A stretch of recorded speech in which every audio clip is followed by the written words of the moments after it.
सुभद्रा योजना नारे महिला को ठकीची बीजेपी। हाँ दर्शक बंधु, बीजेपी नेता माने निर्वाचन प्रतिश्रुति पालन करने परिवर्ते महिला को ठकुछंती। राज्य में सुभद्रा योजना नारे बीजेपी सरकार महिला मानक प्रतारणा करुवा अभियोग करिछि कांग्रेस। भुवनेश्वर कांग्रेस भवन में सांबादिक सम्मिलन कर सरकार उपरे बर्षिबा सह कांग्रेस कहिछि जे मिछ कही भोट बैंक राजनीति करी महिला को ठकी चली बोली मत देइछि कांग्रेस।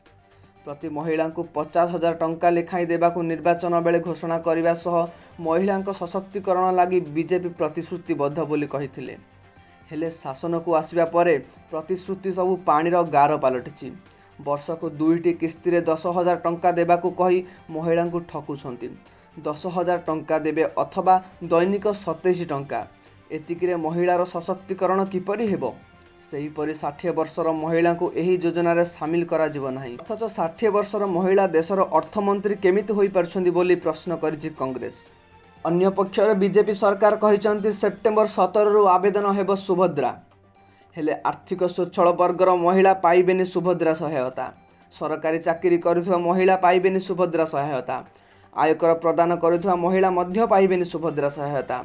अन्य सरकारी योजनार सहायता पाउथिले मिलिबनी सुभद्रा सहायता।